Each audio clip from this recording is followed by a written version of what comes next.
Shalom, shalom, libota nyoso, bana nzambe, ya solo, véritable bengami, oyo bayambi Christ, Jésus, Sauveur, Seigneur, mabota bango nzamba lola pambola bino.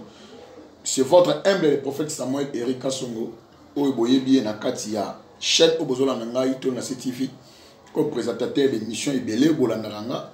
Lelo je crois na dit casquette maintenant, il y a ministère nanga, je suis un prophète que l'éternel Dieu oya benga na kata musana ye toto partager na biso likamo za très important oya des fois batulelo il y a des fois ba yebakate lelo toto mekape ko solango makasi na saluer maman évangéliste Anna Kalambay ainsi que na saluer les pasteurs Carlos Kalambay na saluer les prophètes Ézéchias na saluer bananios ya mema na France pour calamité mema Congo et Sobanda tous les langues en âme et conscience et puis na pesi libota nyonso même bano na bout monde à la fois prophète sa favorite Bilele Sanda Djangi na pesi mon église que j'aime beaucoup na église de la nouvelle alliance à Jésus-Christ c'est dans la Kitambo hôpital et pas trésor ngoma faya na pesi couple chez na papa Jerry et mbote on a pesi ba bana nzambe na pesi ba mbote ainsi que na pesi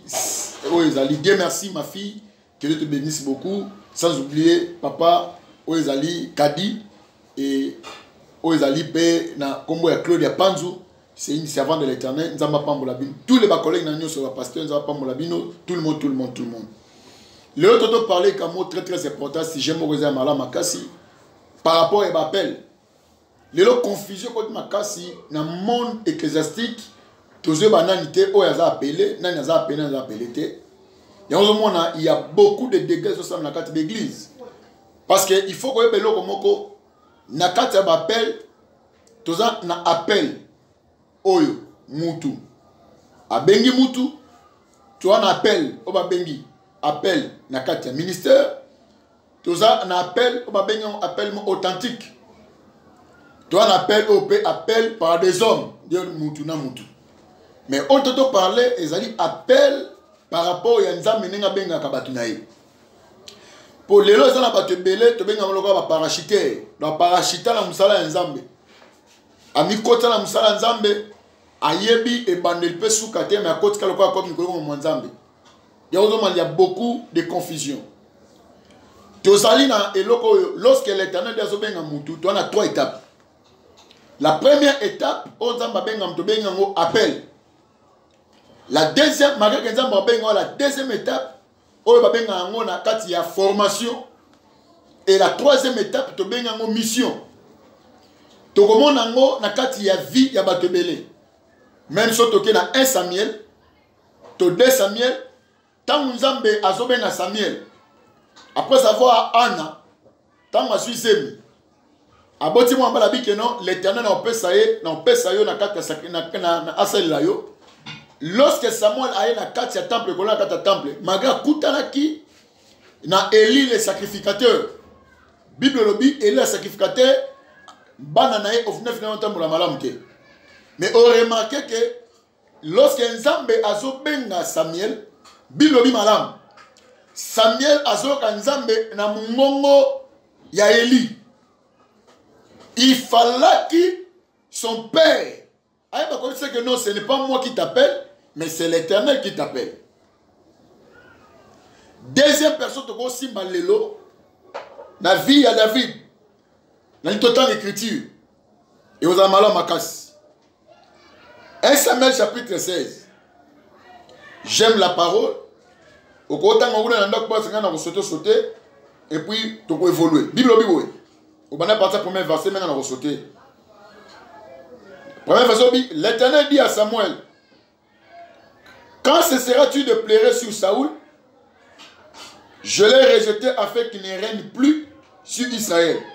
Remplis ta corde d'huile. Va. Je t'enverrai chez Isaïe à Bethélamite. Car je vis parmi ses fils celui que j'ai désiré, que je désire pour roi. Samuel dit, comment irai-je? Saoul apprendra et il me tuera. Bon, voilà, Toleki. Toye, dans verset 7. L'Éternel dit à Samuel, Non, tu as le verset 4. Samuel fit ce que l'Éternel avait dit et il alla à Bethléem. Les anciens de la ville courirent, effrayés devant lui et lui dirent, ton arrivée annonce-t-il quelque chose heureuse? Il lui répondit, oui, je viens pour offrir un sacrifice à l'Éternel. Sanctifiez-vous et venez avec moi au sacrifice. Il fit aussi sanctifier Isaïe et ses fils. Il invita au sacrifice lorsqu'il entrait. Il dit, et envoya Eliab. Certainement, loin de l'Éternel est ici devant nous. L'Éternel dit à Samuel, ne prends point garde à son apparence et à l'auteur de sa taille, car je l'ai rejeté. Bon, je crois verset Boïbé en ma casse. Tout évolué. Tant où Samuel nous a matimé, nous avons dit à Samuel, et si on a roi, est-ce qu'au roi ça déjà? Tout ça la différence entre appel, il y a Saoul, il appel, il y a David. Saoul, qui roi choisi par des hommes. La voix du peuple, c'est la voix de Dieu. Non, non, non, non. Non. Surtout que dans Mokanda, il y a Ésaïe chapitre 55, verset 8, le dit, Abi Banzela, Abi Neza Yangate. Vos pensées, ce n'est pas mes pensées. Dieu a une pensée dans le tant à mon Eliab à Lengi, pour amener Eliab à sa concurrence, Eliab Azali Moutatonda. Donc lui croyait que la royauté que l'Éternel Dieu il est en train de chercher, c'est une personne qui peut être costaud. Non. Dieu, quand Dieu veut choisir, quand Dieu veut appeler quelqu'un, l'Éternel Dieu a tenu compte, parce que nous avons le choix des hommes, nous avons aussi le choix de Dieu. Ce que j'aime, c'est le choix d'Nzambe, pas comme le choix des hommes. Vous remarquez dans Awa, quand on poni Saoul plutôt, babi que lui, malgré Bapona qui est, parce que Israël a comme un conseil à Wananko. Et Dieu avait dit, na Samuel a dit, que au sala le lingue babalingi. Et vous remarquez même dans la prophétie, lorsque Jacob va venir, vous remarquez tribu qui destiné à la royauté, c'était la tribu de Juda. Mais Saoul a une tribu à Benjamin. Or, Benjamin a qui destiné à la royauté. Les tribus. Mais, à cause de le Koso et Batou, j'ai compris qu'il y a beaucoup de hommes de Dieu, parce que ça va servir de Dieu à cause de le Koso. Mon frère, ma soeur, tu peux être là, un évangéliste, un pasteur, un prophète. Est-ce que réellement, vraiment, même pasteur Olananga, banne consacré, est-ce que vous pouvez ça me bien? Tout ça est par rapport au sentiment. Tu vas évoluer. Et par rapport, il y a Makambu, oh, ça ou la neko ça, les CPC, ils ont mis, tellement pas de choix, ils ont mis, ils ont déclassé qui. Vous remarquez, premier roi Azalaki, Wendra qui est na fiole. Fiole, c'est quelque chose, où est Panzanaka. Fiole, quelque chose, où ils ont fabriqué par les mains des hommes. Et le konyo so, Moutou Asaliango, et bien Barapé Koufaka. Et Dieu avait déjà vu que la royauté, on appelle ça Saoul, le roi qui fiole, il s'est pensé déjà. Mais Dieu voulait remplacer son choix naïe. Qu'est-ce qu'elle déclare ceci? L'Éternel Dieu, quand la personne a établi ça qui le premier roi, quand la même personne, Dieu aussi appelle va maintenant. Mais là, c'est bien, alors que Namoro menace qu'on va vers Isaïe. Moi Dieu, j'ai vu un roi. Abi, j'ai vu pas un unité, mais j'ai vu un roi. C'est que j'aime. Tant que Samuel a dit Makambo, Abi, ce que ça lui a dit, Dieu nous a dit, va. Et tant que c'était Eliab, c'était pas lui. La deuxième personne, la troisième suite, je crois qu'il y a une version dans ma langue. Mais ce que j'aime, tant que Samuel a comme découragé, Samuel a tout dans Isaïe. Est-ce que pas nous sommes Abi non, il reste encore. Mais il a peine à revenir. Même prophète Yemoko. Ayeba ite que Isaïe a dit na 8 fils. Nana Isaïe prophète, même na fani prophète. Il y a d'autres choses, nzamba bombe la biso. Un prophète a nganga kisité. Un prophète azali mbikudité. Comment le comment prophète lobelanga, tout maman lobeli. Ça c'est quel esprit oyo yango ko animé yo. Un grand prophète dans Israël comme le roi Samuel, mais à côté. Dieu voulait seulement l'accepter que non, moi-même je suis souverain. Yo ma sœur, on doit la poto, l'ingami ba prophète. Toi tu aimes toujours ba prophète. Ndenge de bomoka moi si na yebi anga ba prophète, tu sois ba prophète à Longwe. Ça a plus ou moins 166 prophètes aux entours naïe pour avoir ba prophétie. Mais à respecter ba prophétie en côté, na mabe, na malab, na makionanyos, ba sa vie à moutiro ko basé likola ba prophète était. La vraie prophétie, c'est la parole de Jésus.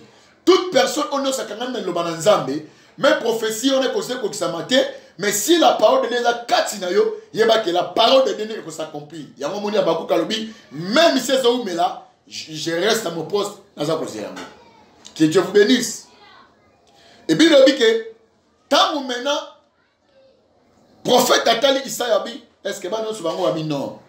Il y reste encore. Encore. Abi dans vous déplacer à terre sans que vous bengela ngai, il faut ailleurs. Tant que vous bengi David. Babi dès l'entrée, mais nous ça ngabi babi tant que sanctifié bana ya Isaïe. David a zala quitté. David n'était pas là. Toute personne qui est appelée, nous avons mémoire sanctifiée. Or, par rapport au principe, il y a roi, il faut la sanctifier. Mais tous les chefs qui sont Isaïe, ils sont sanctifiés, mais pas David. Parce que David, nous avons qui est depuis le moment, selon Jérémie chapitre 1, verset 4 à 5. Quand David a joué, il était d'abord bon. Michel Kitoko, Babi que Samuel a été abattu. Dieu a dit à Samuel, lève-toi. Waouh! Si tu es appelé, même en tant que Bundisio, Zambabi c'est la même personne tellement. Abi, lève-toi. Or, si n'y a qu'au fond, tout le monde est dans deux positions. La première position, c'était Samuel en école la natine un roi, Saoul. Nzambaye abi à quand sera-t-il de pleurer pour Saül parce que moi-même je l'ai déjà rejeté. Si n'a pas fait signe à pleurs, si n'a pas fait signe à fatigue, si n'a pas fait signe moko mutsadi asa de yana kata désolation. Donc même aussi la vie d'Israël les kata désolation. Les grands prophètes comme le Samuel les kata désolation parce que Moutou est comme un roi Nzamba rejeté qui est en école là. Deuxième signe encore une fois fatigue lorsque Banagno se sait baleki et Azali Penakata désolation. Je voulais dire à quelqu'un, quand l'Éternel dit à votre serviteur, c'est pour Albanon ainsi dit l'Éternel. Et lorsque David a son côté, David a été appelé Liba Beningaï. Oui, le lot de fois dans mon ségabatoi, Moutou Batouamo au sagan appel, Moutabang a sauté appel. Alors la mouki que non Dieu m'a dit. Dieu m'a appelé, Dieu m'a montré, Dieu. Moussala nzambe oyo ni malelo kota. Yaya, so kota on a kati po batune ba ponio. Tu vas au kosala la ba bêtise comme les rois oyo, comme les rois oyo. Aoti kosala. Abaneko ko invoquer vous-même ba bibembe. Donc l'onction ça ils a dit onction a été. Ma sœur, mon frère, yo ningo kota na kata musala nzambe. Oui. Est-ce que réellement Dieu vraiment a béni yo? Na kati appel, tu as trois choses. Nous dans le baki na ibande nanga. Na bi toza na appel, tu as formation et puis tu as mission. Tu as na kati vie à David. Quand l'Éternel Dieu a appelé David, bah ouendra David comme roi. Mais c'était pas le même jour que David a combattu roi. Non, tant la Bible bien. Tant ba ouendra David a zongi le sous na zamba. Pour encore ça dit à sous formation. Et là on y est école kawana. Avant David a jamais comme lion. A jamais comme ours. Mais tant que David, tant David a zongi maintenant na kati, il y a chant, oye bane koboka le bibouele. Babi, par rapport à ça, après cela, on a des espèces, il y a banyama oya kanda ba méchant, oh maintenant bango ba telemi. C'est-à-dire Dieu, il voulait prouver David par rapport à l'onction. Dieu préparait David dans le bitumba et koya lobi. Comment yo bandi musala nzambe? Des fois que Dieu t'a appelé, mais tu veux toujours la facilité dans ta vie. Olingi moli ma brisimate. Toi tu crois que l'appel on ma bengi ozomona maman ba jeep. Ba mituka, mikila poto. En français encore, il y avait un prophète qui m'a mis sur le solo. Il a en train de prophétiser, mais le bon connaît la scène, moi aussi. Vous voyez comment des autres côtés de Moussala ensemble. Hein? Et à Zongi encore une fois, na champ place à Outaki, au moins la représentation, il y a deux espèces d'animaux sauvages. Ours, sont vérifiés dans le dictionnaire. Sur la télévision à 4 mètres. Attends, pour la locola mout. Lion, toyebi. Lion a dans la 4 écrit. Normalement, le loté. Comment on a lion à Pamba? Donc, yomo ça dit au Koufa.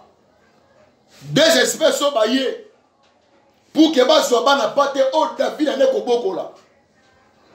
Babi David David a bané ko boko là, a bané ko long a bané momi balé.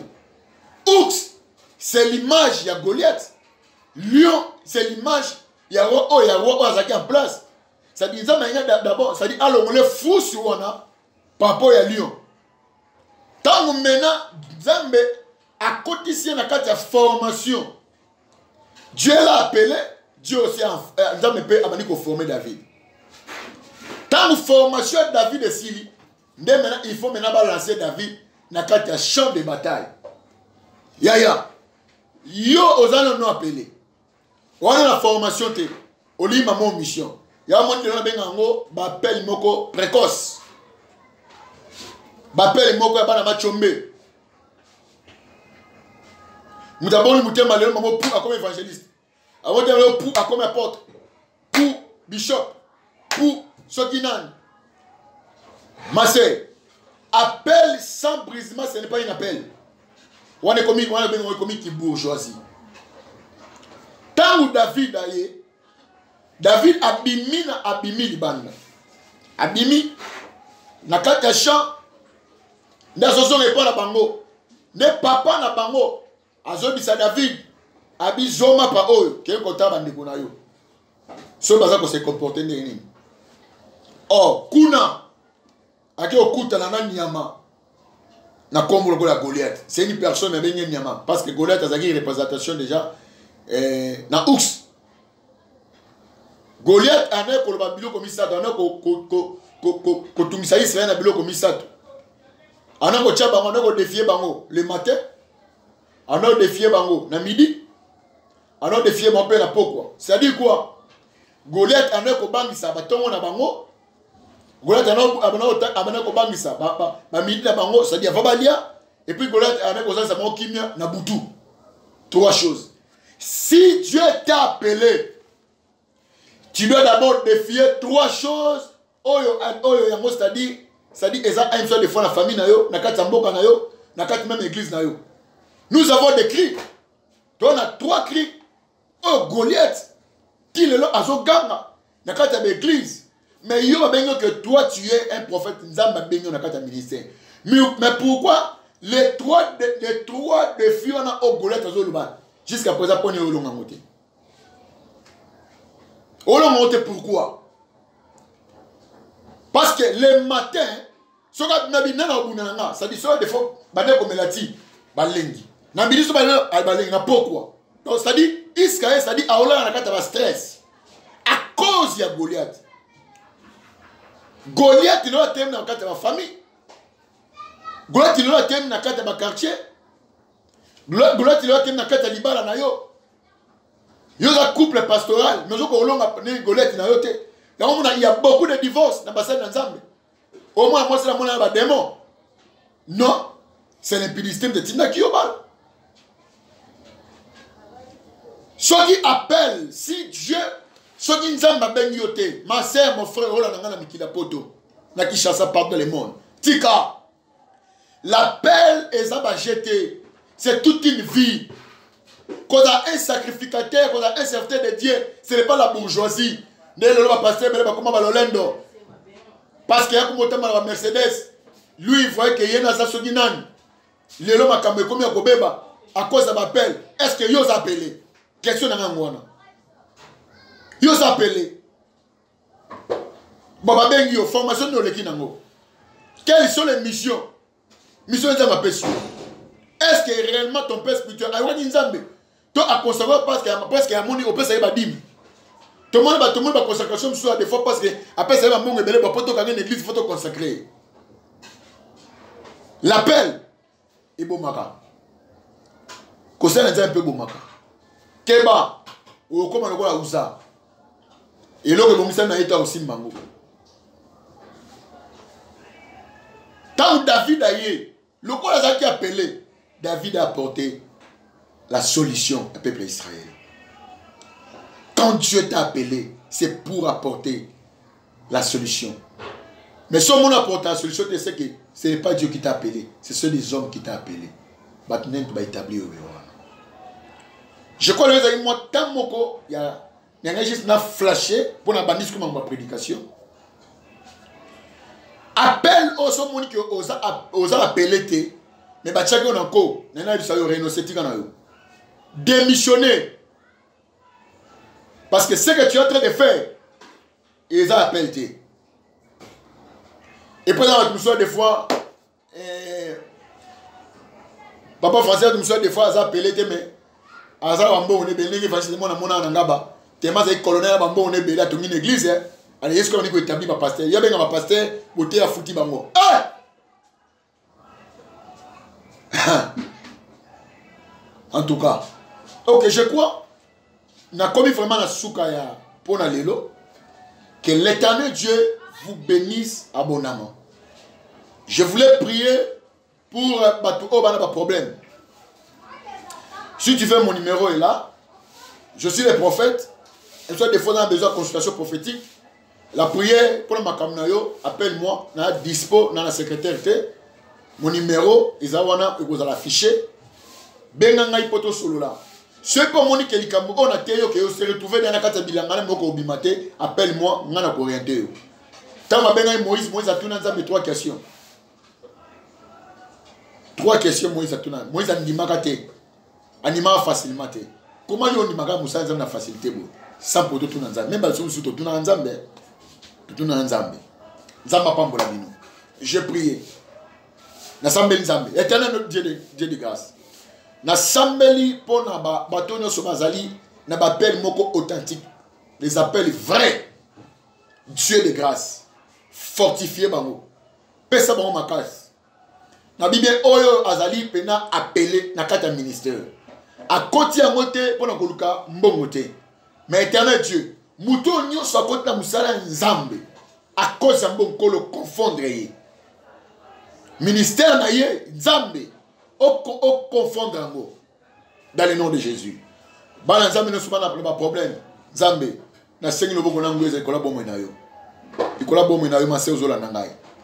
Loboko na nzambe ikolo ya mama na ngai ana kalambai que la main de Dieu.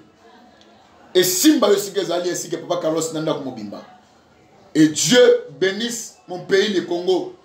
Nzamba pambola le président de la République, gouvernorat, ba ministre nyoso Nzamba pambola et puis Nzamba pambola chaîne na ngai o ngala linga mingi oyo linga mingi to bakango chaîne na biso na kombo ya Tolo na CTV.